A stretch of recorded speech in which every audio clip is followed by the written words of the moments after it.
A new era of Pacers basketball is here. Going to break down the debut weekend for all of the new Pacers. Plus, Pacers president Kevin Pritchard spoke to the media. Going to talk about his comments and then look at finally the last look at the trade deadline.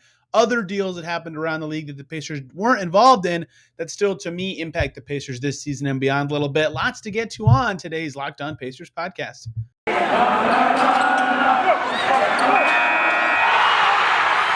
You are Locked On Pacers, your daily Indiana Pacers podcast, part of the Locked On Podcast Network, your team every day.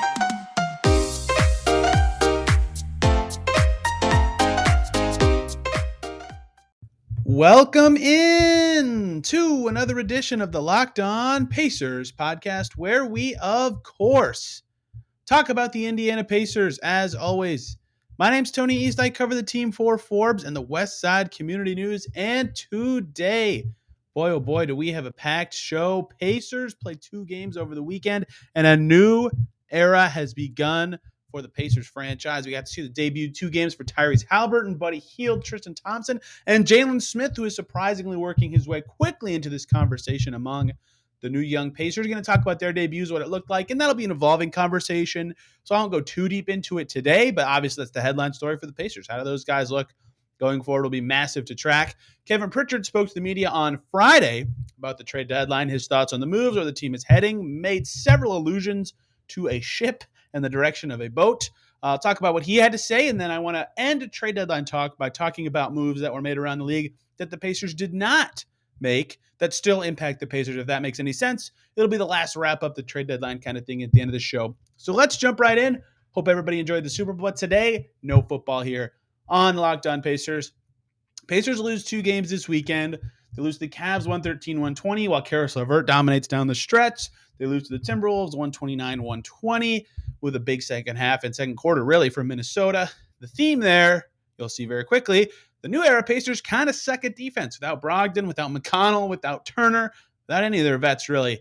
Warren, defense will be a struggle for this team going forward. That's no surprise. But the new guys still showed off what they can do and how they'll be able to fit in when the Pacers are healthy and when they're getting a little better, both down the stretch of this season and into next year when they're trying to get back on a little more of a competing timeline. And boy, oh boy, I mean, this guy's going to be the lead of several podcasts from me talking about the Indiana Pacers. Tyrese Haliburton's got the stuff, and I've watched Haliburton with the Kings before, and I've heard what everybody has to say about this guy, and I've heard what people around the league say about this guy. Like, I know he's good, but just when you're looking at it from a perspective of a team you cover and how their long-term future projects and how this guy fits in and how he can help other players and stuff, it's incredible how much he pops and how much he makes other guys look good. Debut game, 23-6. Looked awesome. +1 in a loss. They won his 40 minutes basically. Hit 4 threes. His 6 assists were still, despite his 6 turnovers was rough, but I was going to say that to say his 6 assists were despite the fact that his teammates and him have barely been together for 2 days and don't really know the sets all that well and the terminology of how to play together. He can still cut up the defense. He's got crazy range. He's got his form is kind of funky, but it helps him because it makes his jump passes really effective. He looked great in the first game. He really did. He played well with other young Pacers like Duarte, who I barely have time to cover this. He got injured in the Minnesota game. He's probably out till the trade deadline. I could talk about that later, but yeah, Duarte had 18 points with several assists from Haliburton. Like, they looked really good as a duo. Them combining for 41 is huge for the Pacers. And then Haliburton after the game, and this is what my story about the Pacers trade deadline is going to be, so I don't ruin this too much. But he had 23-6 and played very well, and they won his minutes, and it's all great. And he's on the podium like, man, I had a terrible fourth quarter. I had some passes I want back. I wasn't running the offense the way I want to, and I've covered a lot of athletes with the Pacers. And there's always some guys who have games like that where they think that way. But in his first game with the new franchise, Haliburton's mentality really shone through. And Carlisle asked him about that, called him a perfectionist. And I think that's the perfect way to put it. The way they break down film is always from like how to make it perfect from a learning perspective more than, it's kind of the same as just general guys learning stuff and getting better. But being that critical after a good debut game, I think says a lot about how Tyrese Haliburton is going to be. Lo and behold, he comes out for game 2 against Minnesota, 22 and 16, cuts his turnovers in half, more than doubles his assists, was just flinging the ball around. Excellent passer, some crazy range threes in this game. He hit 6 of them. He took 12. And his three-point percentage isn't going to hold up like it has so far with Indiana, but my God, did he look awesome running this team through 2 games. He looked really good. His defense certainly needs work. This whole Pacers team defense needs work, and that might be a theme for them the rest of the season. They gave up 120 or more on both of these games. I already mentioned having no vets, but they've got something with this Haliburton guy. I mean, he is just wonderful. 20 and 15 games in Pacers franchise history. There have been 4 prior to this weekend against Minnesota. Tyrese Haliburton has the 5th one in his 2nd game with the team without their vets. Duarte gets hurt after 4 minutes. That they had basically just young guys or new guys, and he had 16 assists out of the team's 28, right? He had over half their assists. They made 45 shots. He had 16 assists. If you just randomly picked a possession that you knew ended in a made shot for the Pacers, you had better than a 1 in 3 chance that Haliburton score or set up the shot, and he made 7 shots himself. So that's 23 made shots he contributed to out of 45. So if you pulled a random Pacers possession from that game where you knew they scored, there was over a 50% chance Haliburton either set up the shot or scored. He is a wonderful offensive player, and that is already very obvious. He's a very willing shooter. He's a good pick and roll guy. He can make skip passes, which has been something that Pacers point guards, basically since I've been covering the team since just after the Paul George era, have all struggled with. Vic was okay at it at times when he ran the team. He's wonderful. Tyrese Haliburton is very good. And the way that he's been talked about has always been rosy because he's really good. There's a reason everybody was so stunned the Kings made this trade. But again, just to see it, how it connects with what's already established with the Pacers and how the front office talks about him. We'll get to that in a minute. How Carlisle talks about him. It's just hard not to think that this could be the start of something that the Pacers really needed. And they lost both games. So don't put the cart in front of the horse. But they're not, they're not good right now. They are already bad this year, and all their best stuff is they're injured or on another team now. So the way he's been able to keep these games competitive, he was a positive plus-minus in that first game, -5 in over 40 minutes. In the second game, they lost that game by 9. He's just been very, very, very good and very impressive. And there are other new guys, but Haliburton's going to be a lot of talk on Locked On Pacers for maybe way longer than the rest of the season. He's been very good. So Buddy Hield was, at the time, I'll talk about Jalen Smith, who's probably been the second most impressive guy, at least compared to my expectations. Buddy Hield was considered the second best player the Pacers got back in these deals. And let me talk about a stat with Buddy Hield before I talk about how he's actually played. Buddy Hield was a +8 against Minnesota in 40 minutes. They lost that game by 9. So they lost by 17 in the minutes he sat. And then against the Cavs, they lost that game by 7. Buddy Hield was a +1 in that game. He played just shy of 40 minutes in that game as well.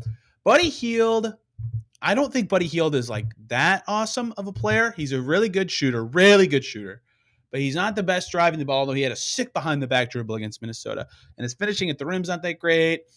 Just a lot. His defense isn't that great. Just a lot of stuff that makes him a connecting player, makes him valuable to a team setting. He's not the best at, but something that does make him super valuable to a team is that shooting makes him a really good floor spacer. When he's in, the Pacers offense looks night and day better because there's just space to operate because one defender sucked out of play, and suddenly it's 4-on-4, and the court's huge.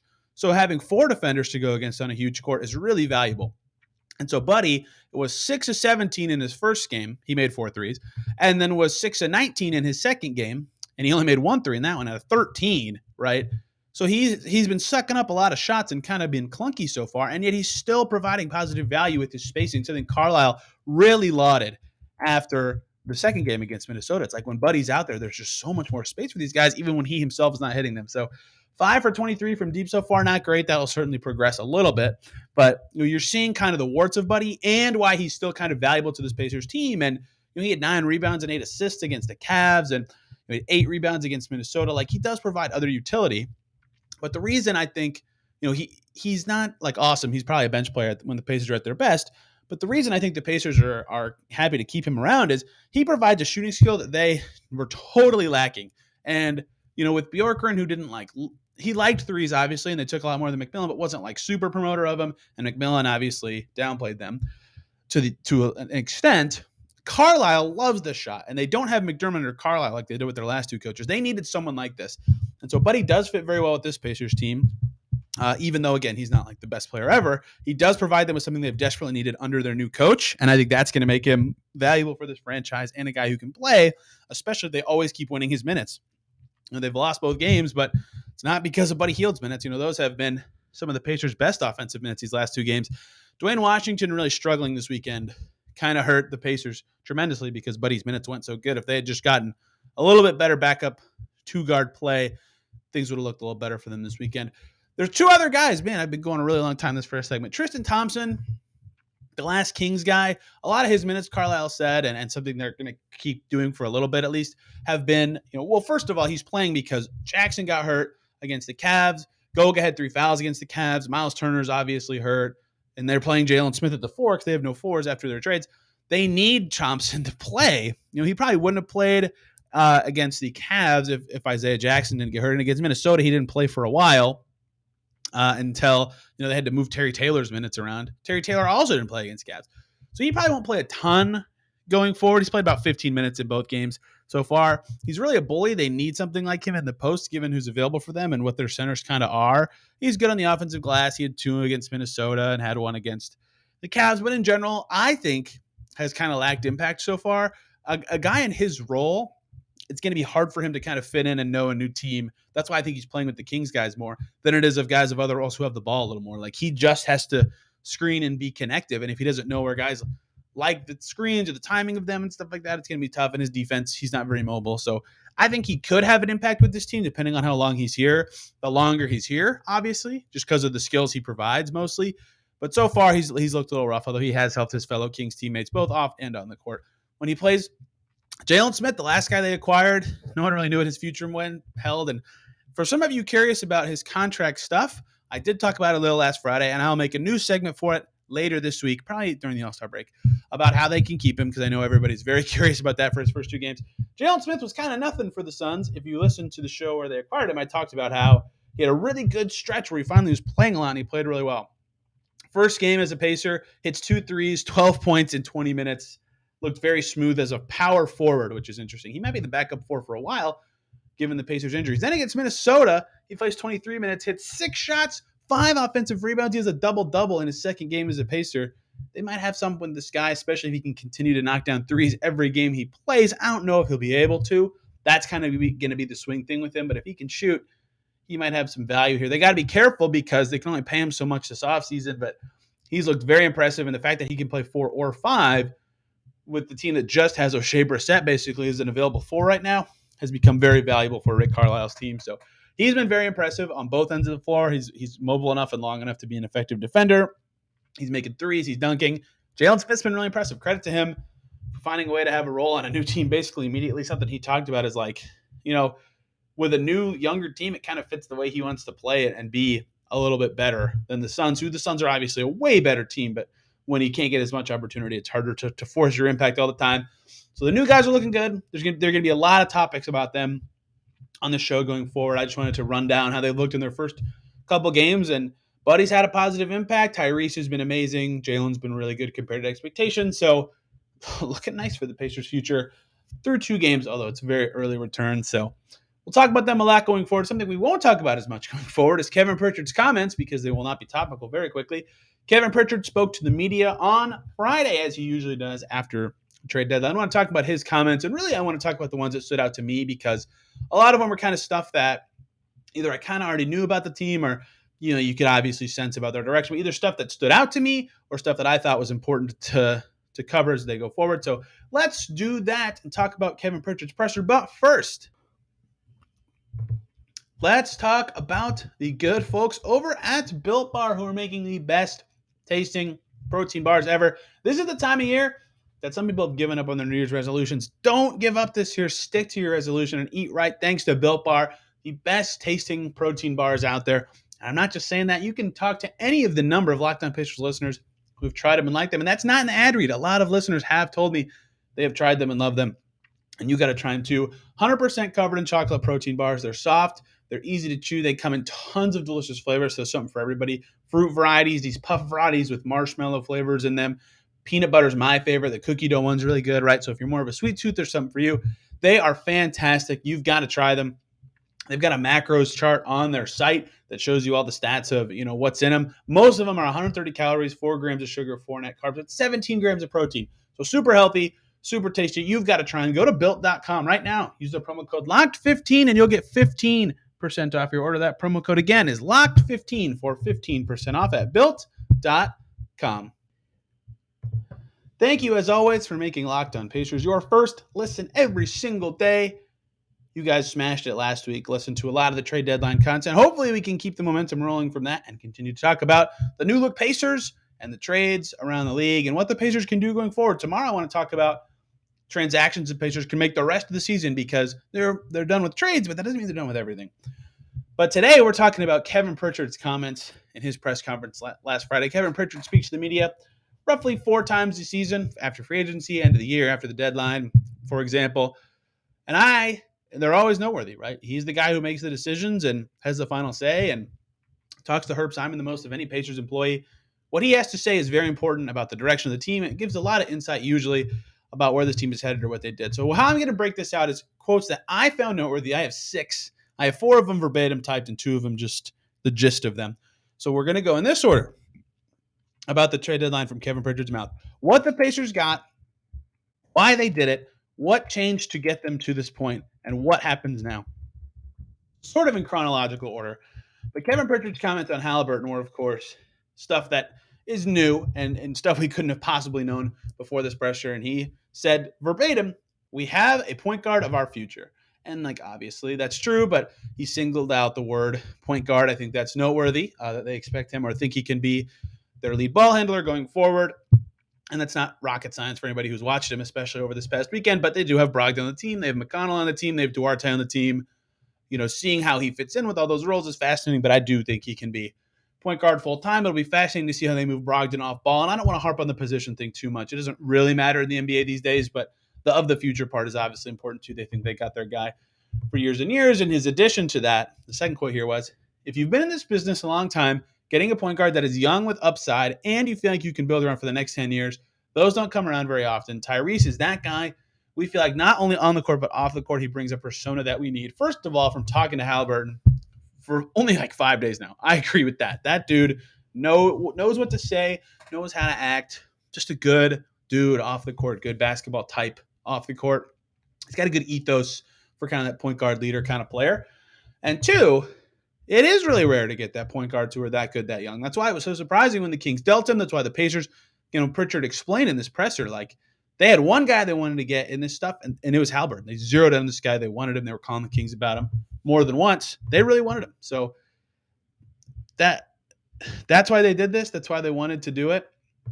And it's a big deal that they were able to get him. And Pritchard was obviously very psyched about that. So that's what they got. They obviously got other pieces. They like Buddy Hield, or they wouldn't have traded for him. They did the Jalen Smith trade for cash reasons. Lots of good stuff, obviously, but that's the big package, and he was really psyched about Tyrese, and there were a lot of questions about him. Now, why they did it? Well, there's the obvious. They weren't very good, but Pritchard's exact quote was, we can't keep saying, well, if we're healthy, we're going to be a good team. There's a point in time where you say, enough is enough. Let's go in a different direction. That's obviously noteworthy that they realized, okay, we've tried this long enough. This injury stuff isn't the excuse anymore. Let's move on. That's true. They were also 19 and 30-something when the deadline rolled around. That will encourage you as well. But I wanted to know the thinking there, and there were a lot of questions kind of about what and why changed him, because Pritchard has never been a midseason trader. The Oladipo trade was the only midseason trade he ever did, and that really wasn't even the Pacers just zooming in to do this deal. They got in on the Harden stuff. This is the first, this is how I've discussed it, is by their own accord, they made this kind of happen, midseason trades thing. And Pritchard says it's a personal thing. It's really tough to uproot guys mid-season. It sucks for your team ethos. I keep using the word ethos, sorry. It sucks for your team spirit and moving stuff around like that. And continuity is really valuable in small market teams that are trying to grow. But this year they weren't good enough for it to matter. So he had to change his tune a little bit and change one of his personal philosophies. And that was stuff that stood out to me is obviously the Pacers are bad and they should have made changes anyway this year. Anyone who's watched them knows that. But teams still have, Pritchard still had his own personal thoughts about team building that he's learned from years in the business, learned from Larry Bird here, learned from other guys in Portland that he had to apply to all this knowledge to this deadline, but he still went a different direction than he normally does. So why? That'd be something beyond the bad record. And getting Herb Simon on board was a big part of it, obviously. And he mentioned, we were all kind of asking, when did this change? And, he said about 2 weeks ago, was when they really got on board that this is the direction they wanted to take. And I thought that was noteworthy because he was talking to the media on February 11th, Friday, February 11th.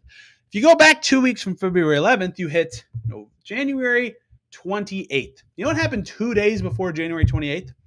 The Pacers gave up 158 to Charlotte with Herb Simon in the building, getting absolutely waxed at home, embarrassed in front of their home crowd.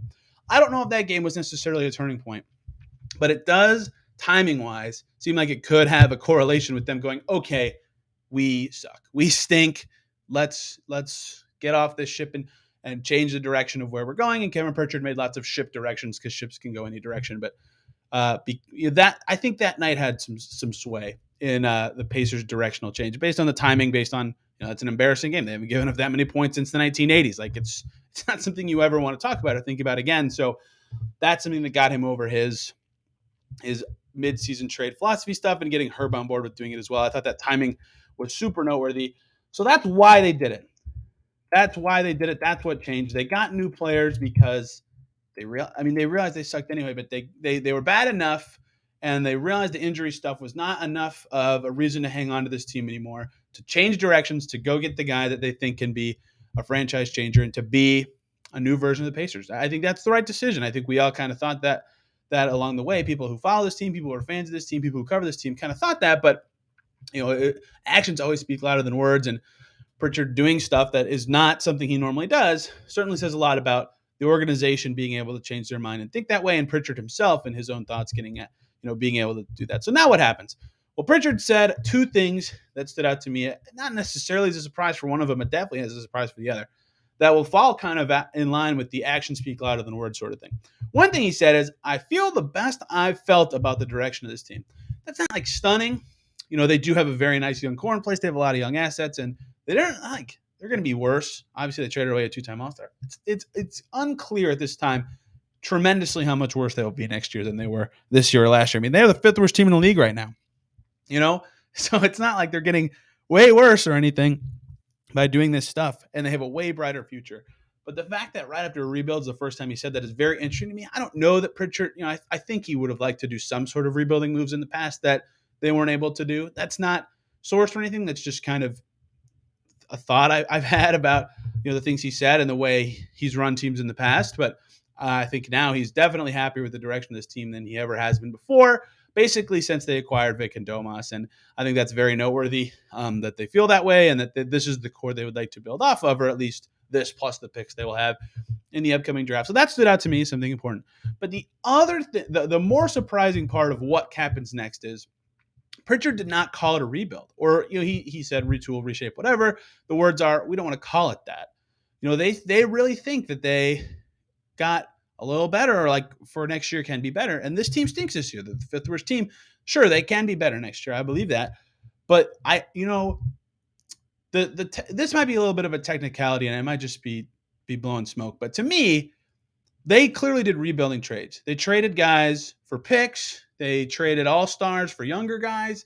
They traded Torrey Craig for, that's rebuilding moves. And this offseason will answer that.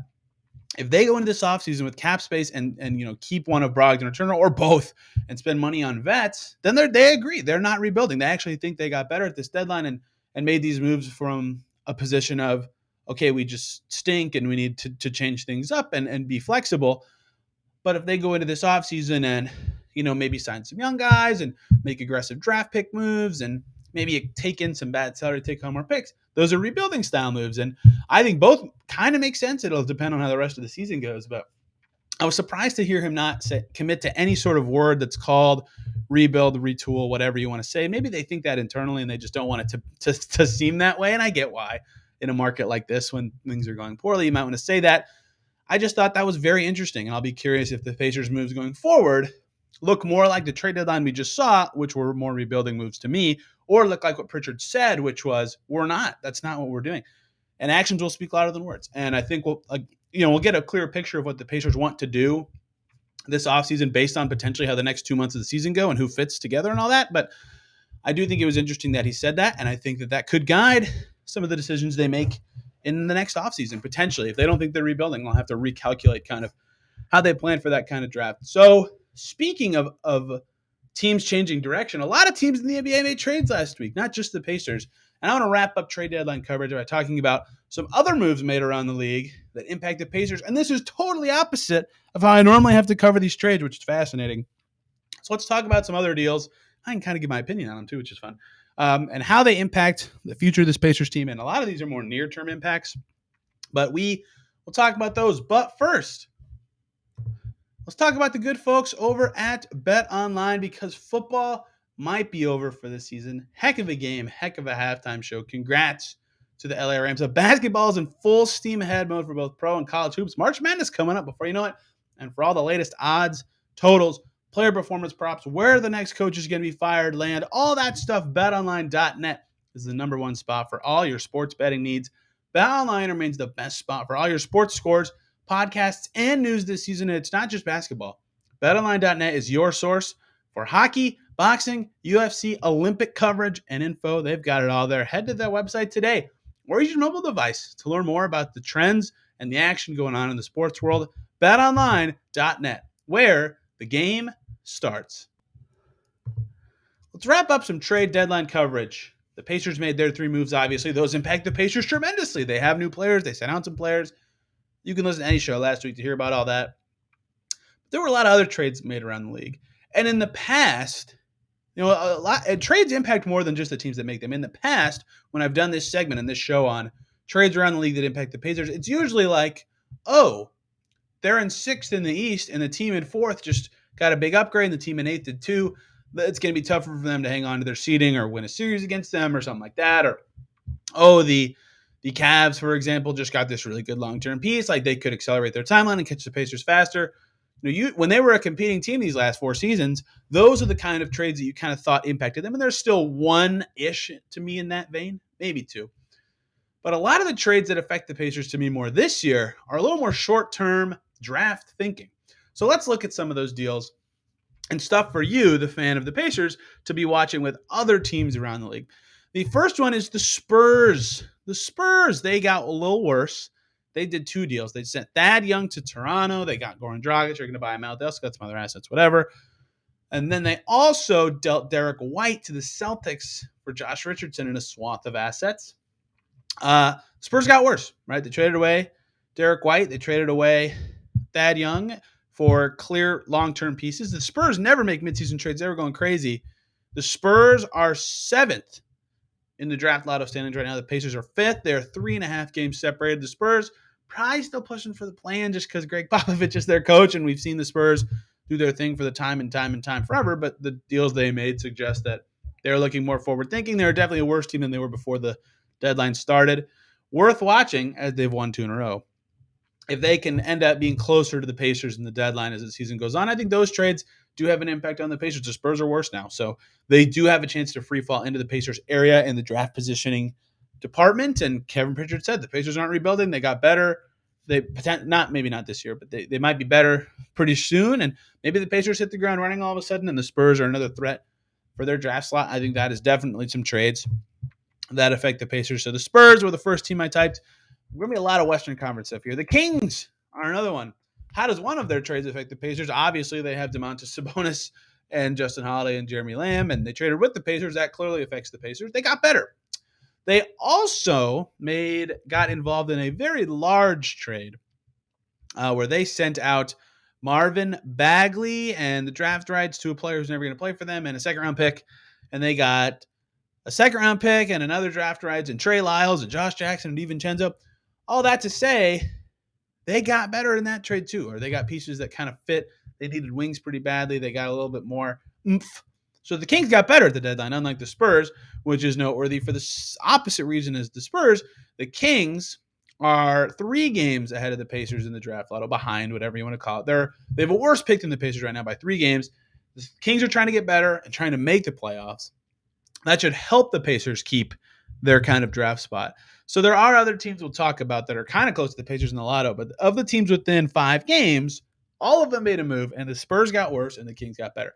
The other 2 teams, the moves they made, there were a bunch for the Portland Trailblazers, but there's only one big one, at least for New Orleans, and it involved Portland. Portland gave up C.J. McCollum, sent him to Portland. And then the Blazers got Josh Hart, Nick Alexander Walker, who they flipped immediately. Satoransky, a first, 2 seconds, and Didi Lauza, whatever. The Pelicans, and then maybe they get Zion back this season. The Pelicans are currently 4 games away from the Pacers in the lottery. They got better. They're going to be another team that distances themselves from the Pacers as the season goes on. The Blazers, who are 4.5 games away from the Pacers in a lot of standings, got worse. So if you want to group these teams, the 2 teams that are 3 and 3.5 games away, the Kings got better, the Spurs got worse, the Pelicans got better, and the Blazers got worse. So there'll be 2 teams in the 6 to 9 range of the lotto right now that get farther from the Pacers, and there'll be 2 teams that get closer. So the Pacers probably their floor of like the lowest they can end up in the lottery, assuming things continue relatively similarly as they have in the first 2/3 of the season. Their floor probably got a little safer in the top 7. It could have been like 9 before these trades, but because the Kings and the Pelicans are kind of going for it, it probably got a little higher. Probably went to 7, but their ceiling, it's going to be harder to stay at 5 or in the top 5 since there's some other crappy teams coming at your throat. And the Thunder didn't really do anything. They're only 1 game ahead of the Pacers in 4th, so they had been a team I really talked about. They only traded for KZ Okpala and immediately waived him. So around the Pacers in the lottery, those trades definitely matter to them. The Blazers going for it. The other teams are not. The Cavs only made 1 trade, and the Pacers have their first-round pick. That was the Levert deal. Any deal they would have done would obviously have impacted the Pacers as they got their first-round pick. But they also got the Rockets' second-rounder in that trade, and the Rockets did make a deal. I got to find it on the list. There's so many. They traded Daniel Tice to the Celtics. They got a bunch of crap back that they don't want to keep at all. It's very confusing in these buyout situations, but they traded away Daniel Tice for Dennis Schroeder, Enes Freedom, and Bruno Fernando. They might buy out Schroeder. Fernando doesn't really matter. Freedom has already been waived. So the Rockets traded away a starter. Daniel Tice starts for them. They're going to be worse, which they're 3rd in the lotto standings, 2.5 ahead of the Pacers. That certainly impacts the Pacers, and then it'll be harder to move up that way. Again, the Pacers, I think, ceiling in the lottery definitely got a little worse at the deadline, but their floor got better. Take that for what you will. Maybe that's good. Maybe that's bad. But the Pacers have the Rockets' second-round pick, and that is way more likely to now end up being in the top 3 of the second round than it was before the deal. They have crappy centers now. I mean, they'll have to play Şengün more in Houston, which is great. I think he'll be good, but he's not good now. He's a rookie. So the Rockets' pick in the Pacers' own is going to be better. The chances of the Pacers catching the Rockets in the first round is a little lower, certainly. So that's one that I think affects them. And the last one I want to talk about here is the Celtics. On the flip side of that Rockets deal is a fascinating one to me. The Celtics got Daniel Tyson. They needed some center upgrades. Rob Williams has been good, but not good enough. Al Horford's a million years old. Whatever. They also got Derek White. They sent away 2 first-round assets and Romeo Langford. They sent away a swap, a first-round pick, and Romeo Langford, plus salary to get Derek White. Derek White's really good. He'll make the Celtics awesome this year. The thing is, and the Celtics, by the way, have been really good recently. I think it's kind of an under-discussed NBA story, but they have been rolling. I think they've won like 9 in a row or something, whatever. They are kind of close to the Pacers timeline to me. Like Tatum's pretty young. Jaylen Brown's pretty young. They still have some young other pieces on the team with like Grant Williams, and they traded away Romeo, but Aaron Nesmith and Peyton Pritchard. Like, if the Pacers want to be good in 2 years from now, the Celtics are still going to be pretty formidably good. So them getting Derek White for the next 4 years, and they gave up a lot of stuff for him, but they still have a lot of their young stuff intact, and they got more financially free this year, so they might be able to be more willing to pay the tax in future years. That's the only team kind of on the Pacers timeline that kind of got more threatening in future seasons to me. I mean, maybe the Wizards, I guess. They got a second-round asset in Porzingis and got off of some crappy money. They had a pretty good deadline to me. They could be another team that the Pacers would consider like, they're going to be a little better on our timeline now. But in general, that didn't happen a lot, especially in the East, which is the teams the Pacers care a little bit more about. So most of the trades that affect them are shorter-term stuff involving the draft this year. But I think the Celtics push themselves a little bit closer to the Pacers in terms of their timeline. Like the Hornets, another team that could be considered close to the Pacers timeline. They only did a short-term thing with Montrezl Harrell. So it's not a lot of stuff that really is going to bug the Pacers. Maybe the Magic, but they only did a minor thing as well. So, yeah, nothing too crazy in terms of their competitive timeline, but a lot of stuff in terms of the draft. So that's the last thing I'm going to say about the trade deadline, I think. unless we learn about some offers the Pacers had that they did or did not take. So tomorrow's show will be about moves the Pacers can make the rest of this ongoing season, and then we're talking games. All-Star breaks coming up. They play the Bucks. They play the Wizards. That's all the games for the rest of the season. How's this team developing? How do the new pieces fit together? What's the future of the Pacers look like? Excited to talk about more games again. This first segment was really fun. Watching these two games this weekend was really fun, moving off of the transaction week here at Locked On Pacers. So again, thank you guys a ton for listening to all these shows recently. I've had a really fun time putting these together. We'll be back tomorrow talking stuff the Pacers can do the rest of the season. And then we'll be talking about the Bucks game the day after, and then the Wizards the day after that, and then it's the All-Star break. So it's going to be fun this week. A lot of stuff you won't want to miss. Thank you all for listening. Hope you had a great Super Bowl Sunday and have a good Valentine's Day. And we'll see you tomorrow.